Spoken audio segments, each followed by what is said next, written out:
Nah, ini ketemu lagi ya teman-teman di acara Ngopi Tipis.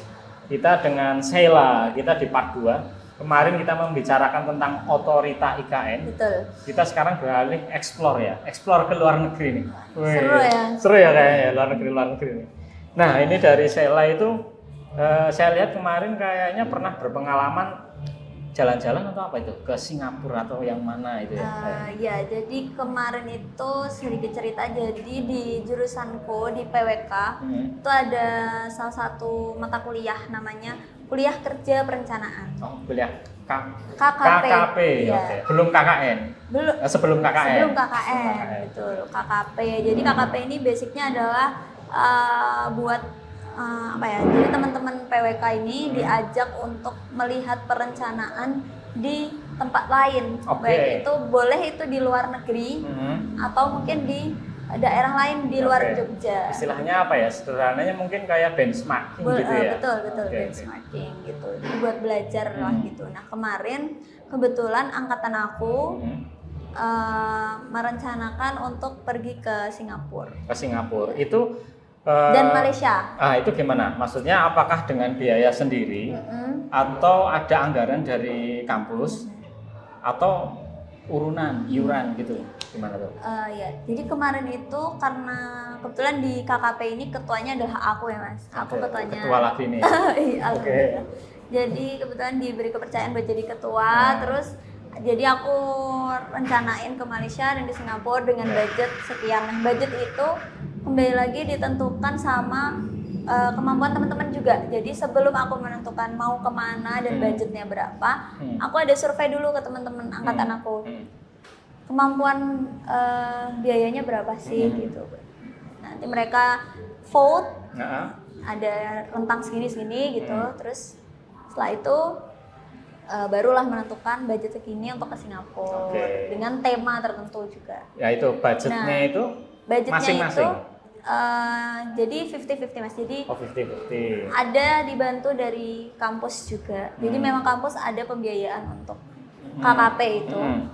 Nah, sisanya itu adalah kemampuan teman-teman. Oke, berarti dari kampus ada anggaran, ya, tapi betul. terbatas. Full, ya, subsidi lah. Subsidi. Nanti untuk lokasinya terserah dari tim ya. Betul. Tim itu berapa orang timnya? Kemarin yang berangkat ke Singapura itu satu angkatan kan aku 80, yang berangkat tuh 49. 49. Nah, jadi ada 3 lokasi Mas. 3 lokasi. Satu grup berangkat ke Singapura Malaysia. Yang satu lagi ke Surabaya. Oh, satu lagi ke Surabaya. Ya, jadi sisanya dari teman-teman dari sekitar 40-an orang itu, 31 orang sisanya 31? Itu ke Surabaya. Oh, yang di Indonesianya ya? Iya, di Indonesia. Jadi nanti hasil akhirnya adalah laporan perencanaan gitulah, benchmark perencanaan yang bisa dibandingin nih, ternyata Singapura, Johor, waktu itu Malaysia ke Johor, terus Jogja dan Surabaya. Gitu. Kalau itu yang Malaysia dulu ya, Malaysia. Kalau yang Malaysia itu kira-kira hal unik apa? Hal unik apa terkait tata kota ya? Kamu ini kan perencanaan wilayah. Betul. Dibandingin dengan kota yang ada di Indonesia yang salah satunya Surabaya ya. Surabaya kan termasuk salah satu kota terbersih ya. Itu kira-kira ada hal menarik apa yang bisa dibandingkan nih? Misalkan kayak kebiasaannya, disiplinnya, atau mungkin ada semacam sign-sign penunjuk tertentu yang mungkin di sana lebih rapih, atau mungkin ada disiplin yang berbeda, itu gimana? Jadi Johor Bahru ini letaknya kan persis di seberang Singapura Mas. Jadi perbatasan. Iya, di perbatasan. Tapi yang bisa kita pelajarin dari Johor Bahru adalah gimana sih bikin kota di perbatasan tuh yang nggak tertinggal. Padahal kalau di Indonesia, kota-kota di perbatasan kita yang bahkan satu daratan aja kan beda ya dengan kota-kota yang lain. Sedangkan Johor Bahru ini tuh berkembang sebagai salah satu kota besar di Malaysia gitu. Nah, ini kalau aku pelajarin dari yang kemarin itu adalah ada kerjasama yang dibangun antara Johor Bahru dan Singapura. Jadi mereka nih ibaratnya sesimpel gini, orang Singapura tuh lahannya sedikit Mas, orangnya banyak. di Singapura lahannya sedikit, tapi orangnya banyak. Oke. Otomatis harga lahan naik ya, tinggi. Tinggi banget di sana. Properti tinggi sekali. Tinggi banget. Ya. Terus gimana caranya orang itu bisa tetap punya rumah di Singapura, bisa kerja di Singapura, Tapi punya rumah. Tapi punya rumah. Gimana tuh ceritanya tuh? Jadi mereka commuting ke Johor Bahru. Jadi Johor Bahru ini sebagai penyedia rumah yang low budget, low income. Karena gitu. dia dekat dengan perbatasan. Iya, karena jaraknya cuma sekitar 30 menit Mas dari. Oh, dekat ya? Dekat. Dekat banget 30 ya? sampai 45 menit. Oke, terus Ibaratnya kayak Jakarta ya, kayak ke Tangerang. ke Bekasi gitu lah. Jadi dia adalah semacam kota satelitnya Singapura begitu. Jadi dia supply di perumahan untuk warga-warga Singapura yang mungkin dia gajinya nggak sebesar itu untuk bisa sewa atau bahkan beli rumah. Nah, mereka tinggalnya di Johor. Gitu. Jadi Johor ini berkembang pesat termasuk dari segi transportasi. Orang Singapura ke Johor bisa naik kereta, padahal nyebrang laut tuh. Tapi itu kalau untuk lintas misal saya tinggal di Johor gitu, kan masih Malaysia, perbatasan. Kalau misal mau eksplor ke Singapura nih, itu harus ada kayak semacam izin khusus enggak? Atau enggak? Hanya lewat imigrasi Mas, dan yang setahu aku malah kalau yang commuting itu punya salah satu akses khusus ya yang menandakan kalau dia tuh komuter gitu. Oh, berarti ada kayak ngetap di imigrasi gitu ya? ya. Oh, ada PIN gitu ya mungkin ya. Semacam tap gitu. Itu memang beda. dia daerah khusus ya, daerah khusus yang aksesibilitasnya bisa ke Singapura lebih mudah, ke Malaysia pun juga bisa mudah. Betul. Nah, ini kan berkembang tuh di Johor dan harga tanah memang agak lebih murah ya dibandingkan yang Malaysia kotanya misalkan. Nah, ketika di situ berkembang, lahan naik lagi nggak di situ di Johor? Atau memang ada segmentasinya, memang spek harganya memang seperti itu gitu di Johor? Kalau harga lahan pasti semakin tahun pasti akan naik, tergantung permintaan lahannya juga. Cuman kalau dikaitkan sama Singapurnya, dia tuh ada salah satu zona khusus yang memang diperuntukkan oleh warga-warga Singapura boleh beli tanah di situ. Karena kan biasanya kalau di luar negeri tuh misalnya di Indonesia nih, WNA nggak boleh kan punya tanah di sini gitu. Harus ada perantaranya. Nah, kalau di Johor Bahru tuh bisa punya kepemilikan langsung, tapi hanya di zona itu aja. Jadi dia sudah ada batasan. Betul. Oke. Jadi istilahnya itu biar orang-orang yang mungkin dia sudah punya uang atau konglomerasi ya biar dia di wilayah yang kemampuannya lebih tinggi juga gitu ya. Nggak ngambil lahannya orang yang sana. Orang sana. Betul. Jadi tetap bisa berkembang Malaysianya. Jadi bisa saling berkembang masing-masing ya, tidak saling memakan gitu ya. Ya keren ya, pengelolaannya ada ya di situ ya. Kalau di Indonesia kan masih campur nih. Iya. Siapa yang duluan jadi konglomerasi, itu yang diambil semua. Ya. Itu kasihan ya itu ya. Oke, ini percontohannya sistemnya seperti itu di sana. Iya, benar. Berarti yang ini kan di Johor tadi, di Malaysianya, dekat dengan Singapura. Nih mampir ke Singapura nggak nih ngomong-ngomong? Ke Singapura, nginepnya di Singapura. Oh, nginepnya di Singapura. Karena di Johor cuman 1 hari doang, langsung balik kita. Langsung balik. Jadi di Johor itu cuma pengambilan data. Kita kunjungan. Ibaratnya kayak dinas tata ruang ya, pertanahan dan tata ruang di sana. Oh iya, explore di sana. Terus ke Singapura. Nah, di Singapura nemuin apa aja nih? Di Singapura kita tim PWK UGM ngunjungin ada beberapa tempat. Yang pertama adalah New Water. New Water itu adalah salah satu semacam kementerian lah ya, di bawah kementeriannya sana yang mengelola perencanaan air di Singapura. Jadi air bersih atau air minum? Dua-duanya. Dua-duanya. Jadi di Singapura itu tap water, keran di jalanan. Waternya banyak ya. Bisa diminum langsung. Mau dari keran kamar mandi, dari semprotan kloset itu bisa diminum. Jadi kualitasnya untuk itu dia udah pakai air minum. Iya. Nah, kita datang ke pengolahan airnya itu. Gimana air dari laut, air asin. Itu dari air asin? Bukan air tawar yang disuling? Bukan. Malah air laut ya? Oke. Ya, terus itu jadi air bersih gitu, bisa langsung dikonsumsi sama masyarakat. Kualitasnya air bersih sekaligus air minum. Iya, air minum dan air bersih. Terus gimana tuh? Di sana ada spill cerita singkatnya nggak di pengelolaan air minum itu gimana istilahnya? Menurut aku pengolahannya tuh gede banget ya Mas. Gede banget karena kayak kelihatan canggih banget gitu loh Mas. Jadi udah otomatis semua ya?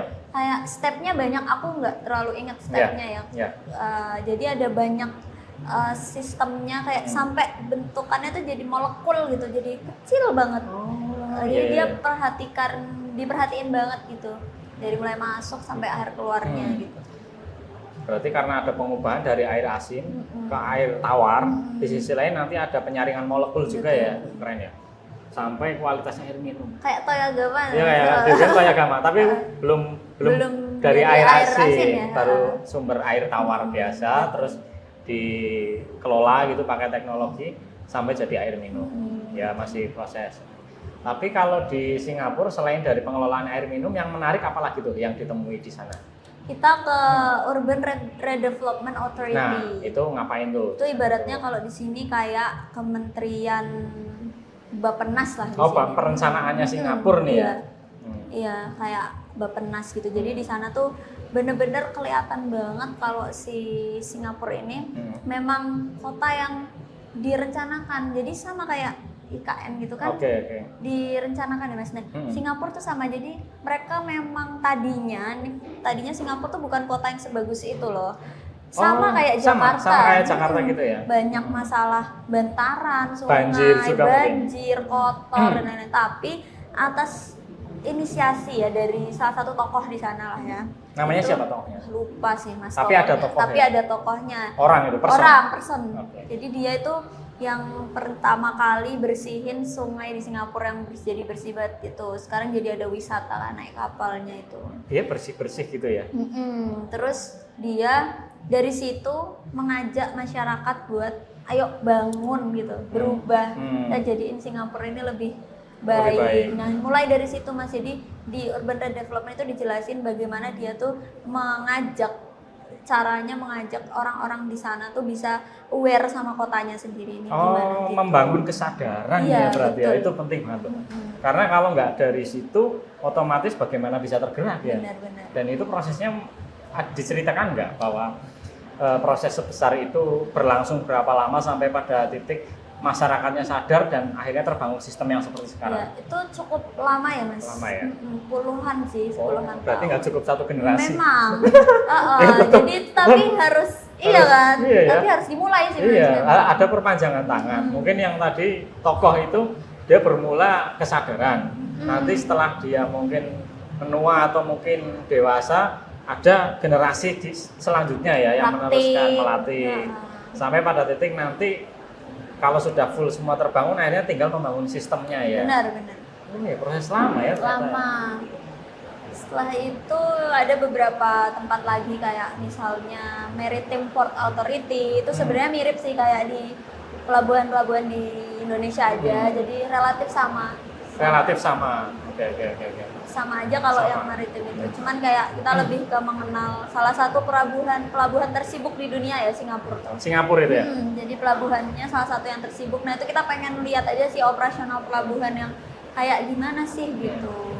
Pelabuhan tersibuk ini. Jadi ternyata dipisah. Kalau di Indonesia kan kayaknya pelabuhan tuh satu, misalnya Tanjung Perak di Surabaya. Ya, dia melayani penumpang dan barang gitu. Nah, kalau di Singapura itu terpisah. Barangnya sendiri, penumpang sendiri. Barang itu punya lokasi pelabuhan di daerah sebelah sini, penumpang di sini, khusus untuk cruise di sini gitu. Jadi sudah dipetakan. Ada segmentasinya. Berarti mungkin harapannya nggak ada kredit gitu ya? Nggak tercampur gitu. Oke. Ya. Keren ya. Nah, ini dari pelabuhan sudah, tata air minum sudah, terus perencanaan wilayah tadi sudah. Nah, terus aspek apa lagi nih? Budaya atau wisatanya gimana nih? Di sana? Wisata jalan-jalan aja sih. Kalau itu free time. Free time. Seneng nggak di sana?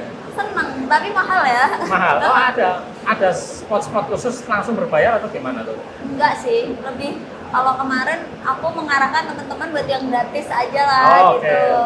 Kayak ruang-ruang terbuka di Singapura itu kan jadi tempat wisata ya di sana. Jadi itu bisa jadi ide sih. Di Indonesia tuh kan belum banyak ya kayak ruang-ruang terbuka yang memang di planning untuk buat bisa wisata juga gitu. Oke.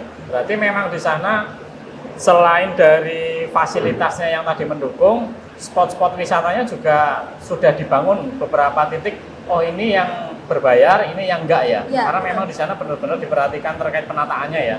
Mungkin juga untuk pembiayaan sistem-sistem yang ada di sana ya.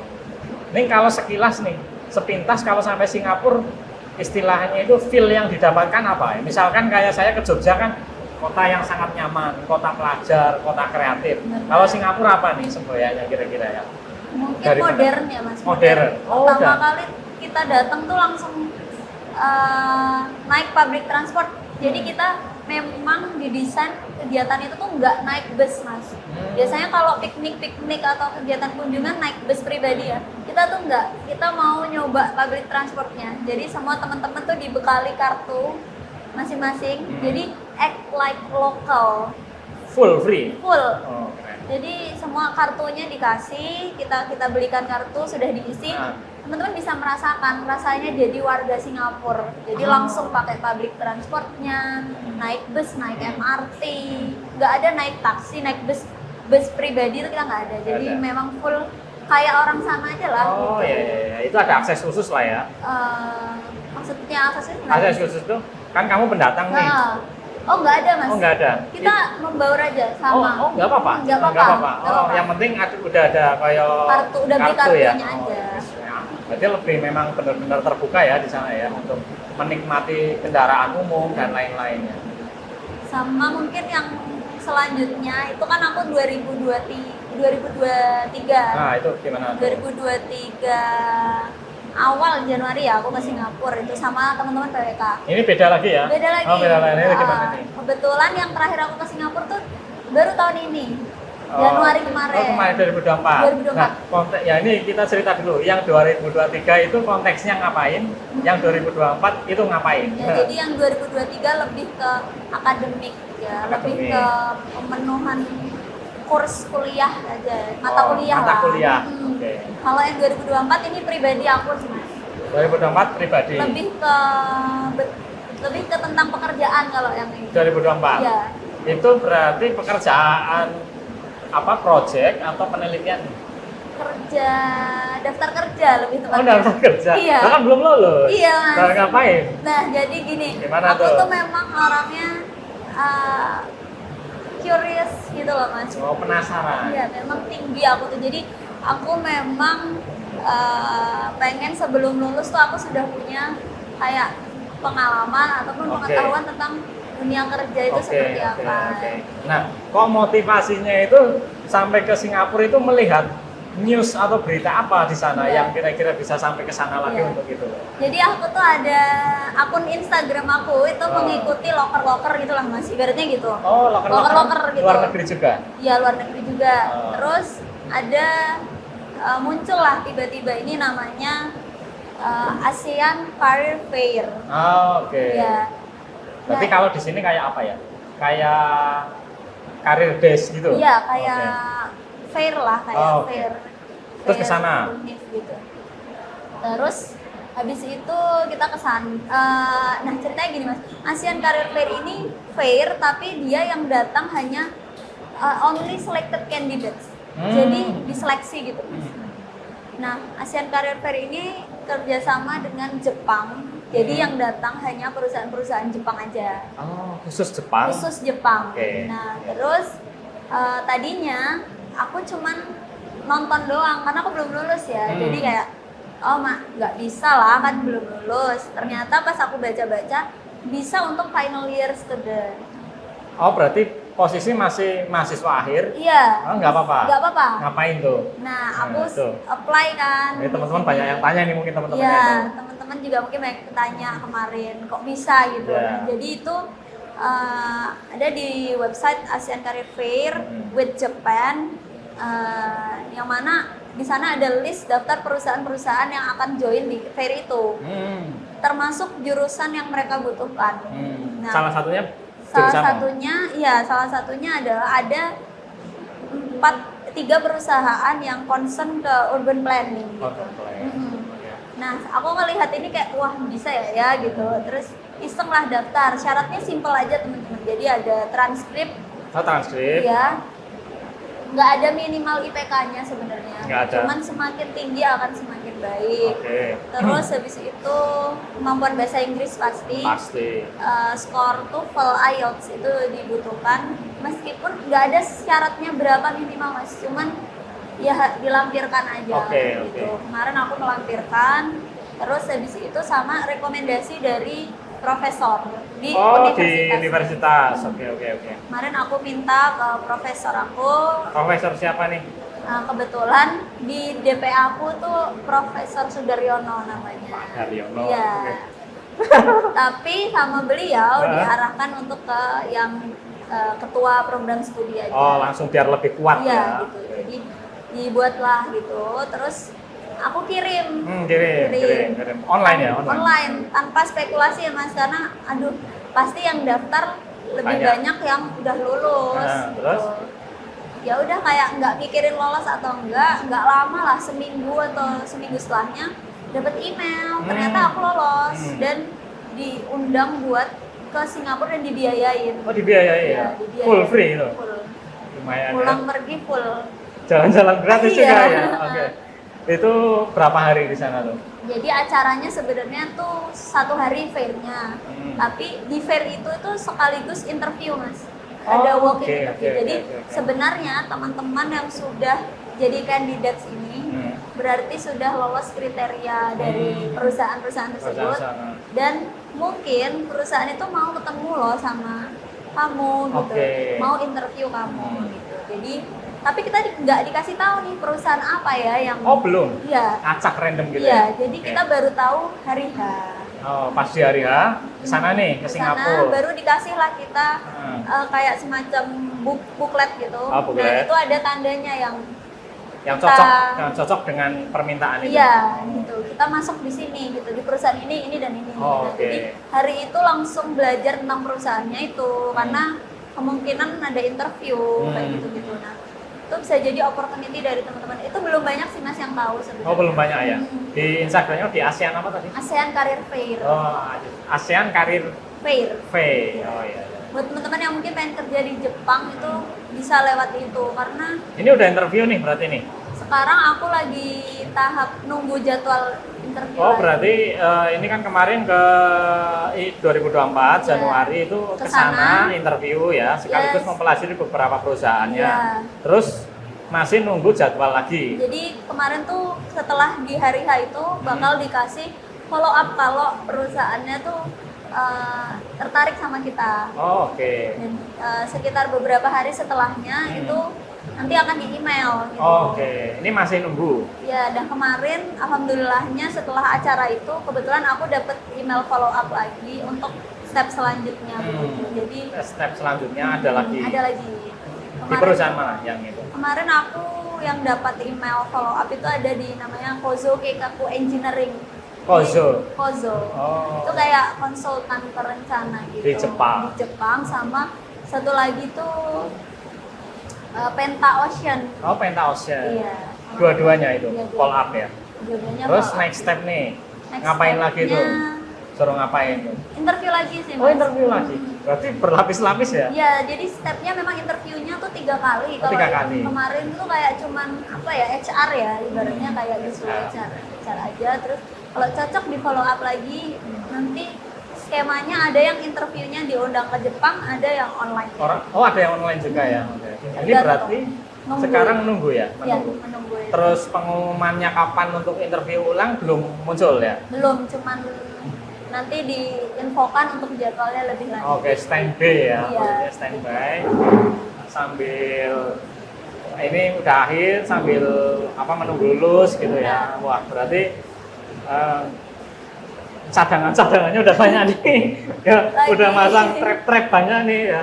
Iya mas, karena menurutku kalau cari kerjanya kalau udah lulus tuh kayaknya kayak kurang siap gitu. Jadi dulu juga aku sebelum lulus pun udah nge-trap banyak. Iya aku juga gitu sih. Karena nanti ketika udah masuk di perusahaan itu pun belum tentu kita langsung memutuskan akan berkarir di situ kan. Benar. Ada semacam kayak ini secara visi misi cocok nggak ya gitu, terus dengan kebiasaanku cocok nggak ya, dengan personal brandku cocok nggak ya, itu kan ada pertimbangan itu biasanya. Ya oke lah, selamat menikmati dunia kerja ya, semoga berarti ini setelah lulus rencana kira-kira akan berkarir dulu ya. Biasanya kan ada orang yang pengen langsung lanjut nih gitu. Rencana pengen gimana ya? buka trap semua nih. Buka trap semua. Wah. Ini sambil sekarang juga kebetulan sedang les IELTS. Oh, IELTS juga ya istilahnya. Memang Mana nanti trapnya yang masuk aja, yang duluan. Nah, siapa tahu toh nanti sambil nge-trap itu juga dapat perusahaan terus dapat sekolahan ya it's okay lah gitu ya. Betul banget, Mas. Karena di luar itu ya terbuka lebar Mas. Pengen sih Mas, memang pengen kerja di luar negeri pengen. Tapi kok tertarik Jepang? Karena kalau lihat dari background pendidikan aku ya Mas, salah satu kota yang menurut aku city plan-nya bagus selain Singapura, Jepang. Oh, Jepang. Iya. Eropa juga sih. Oh, Mas, Eropa juga ya. Tapi memang yang banyak terbuka memang opportunity-nya sementara opportunity di Jepang. Asia ya, Jepang ya. Di Asia tuh lumayan. Eropa agak kadang kala. Kalau Eropa tuh lebih ke standarnya. Studi ya biasanya, studi dia tuh. Dan standarnya juga lebih tinggi Lebih ya tinggi, Mas. ya. Dia harus menurut aku prepare-nya lebih panjang. Kalau yang di Asia aja masih oke, masih bisa bersaing. Apalagi dari universitas-universitas negeri di Indonesia itu sangat terbuka peluang. Keren ya. Wah, jadi pengen keluar negeri lagi nih. Pengen juga. Iya ya. Kelilingin Nagih ya, ya. nagih. Rasanya itu nagih. Soalnya merasakan suasana yang berbeda, feelingnya beda gitu ya. Keren. Nah, oke. Ada lagi nih yang mau disampaikan nih. Singapura tadi udah. Mana lagi nih yang belum nih? Hasil akhirnya? Hasil akhirnya kalau dari pergi ke Singapura ya. Gaya hidup di sana sih yang aku pengen di Indonesia tuh bisa nggak ya kayak gitu.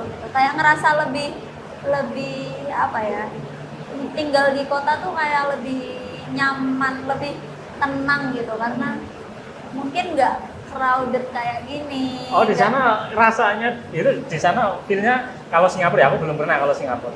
Feel-nya itu lingkungan kota, tapi nggak merasakan kayak crowded macet atau lain enggak? Karena itu sih mereka ada syarat mobil yang boleh beroperasi di jalanan itu maksimal 10 tahunnya dan pajaknya juga tinggi. Jadi pantesan ya. Sedikit orang ya. Berarti kalau jalanan di Singapura tuh kayak jalan tol ya. Semua tuh kecepatannya tinggi. Gitu. Jadi kayak nggak ada macet sama sekali. Pantesan ya mobil-mobil Eropa temanku ambil dari sana itu cepat.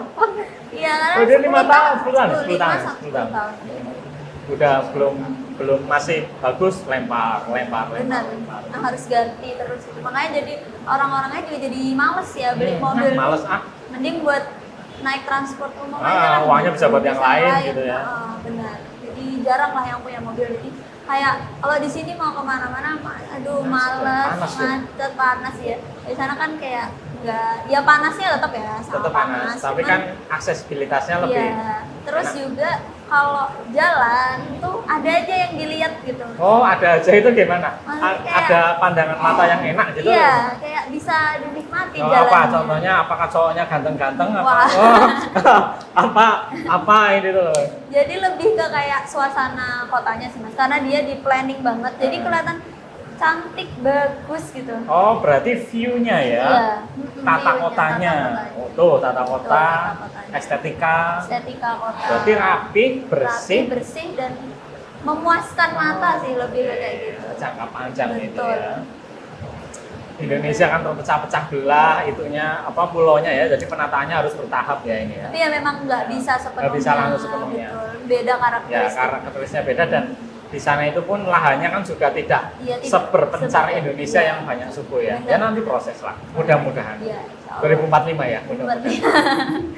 Semoga ya. Mudah-mudahan. Kan Indonesia emas katanya. Iya, emas kan berarti menyeluruh dong. Betul, harusnya. Semoga. Insya Allah. Nah ini kan balik nih ke Indonesia, terus kalau yang di Surabaya gimana itu? Ada pembanding akhir nggak dari yang di luar negeri? Kalau di Surabaya lebih ke sebenarnya mirip ya, karena Surabaya itu sudah cukup bisa dijadikan benchmark ya, salah satu kota yang punya tata kota yang bagus ya. Surabaya itu bersih juga Ya sudah cukup bagus lah ya. Kemarin tuh teman-teman yang ke Surabaya tuh mendatangi ke Smart City-nya Smart City, Surabaya. Nah, itu cukup Ya lumayan lah ya. unggul lah itu di Indonesia. Setelah Jakarta itu Surabaya yang bagus juga.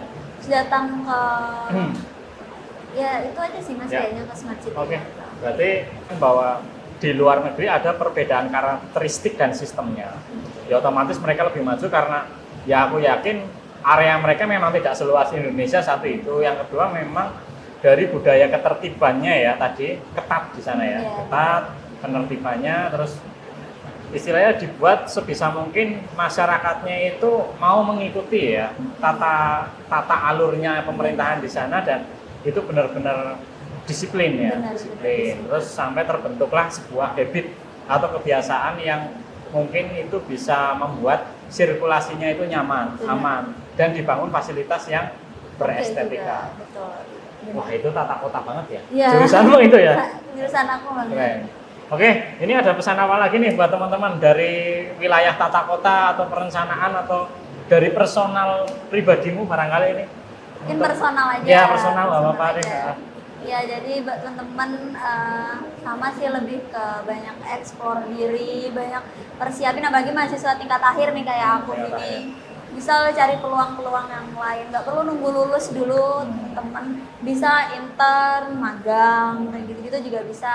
Atau sekarang cari kerja juga nggak harus pakai ijazah kok sebenarnya. Masa sih? Bisa disusulkan mas kok. Oh, sebenarnya ada ya gitu ya? Ada yang kayak gitu. Asalkan mungkin dia punya personal branding tersendiri Betul. ya. Ada yang harus teman-teman tonjolkan yang bisa kalian unggulkan dibandingkan kandidat yang lain. Mungkin itu bisa dari pengalaman teman-teman. Makanya explore diri, memperkaya pengetahuan dan pengalaman itu penting selama kuliah. Keren. Ya. Oke teman-teman, ini di acara Ngopi Tipis bersama Sheila sangat keren ya ini tadi. Banyak hal, sudah sampai Singapura, Malaysia, Johor, ya macam-macam lah ini pengalamannya. Jadi harapannya bisa menginspirasi teman-teman dan adik-adik tingkat ya. Semoga Yang bisa. kakak-kakak tingkat juga nggak apa-apa, Boleh juga menginspirasi ya. kakak-kakak tingkat. Nanti bisa saling sharing ya, sharing pikiran. Aku juga kakak tingkat ya, sharing pikiran nih ke yang sudah mengalami banyak hal gitu ya. Jadi dari teman-teman jangan lupa untuk tetap belajar ya, dan juga aware, terus open mind terhadap sesuatu hal, dan juga jangan lupa untuk kreatif atau perjalanan pikiran ke dalam potensi apa yang cocok untuk diri kita itu yang bisa kita tonjolkan. Jangan lupa untuk tetap digali. Oke. Sampai ketemu lagi di acara Ngopi Tipis. Saya Bahtiar dan ini Sheila. Salam kenal ya Mbak Sheila. Oke. Terima kasih banget. Salam.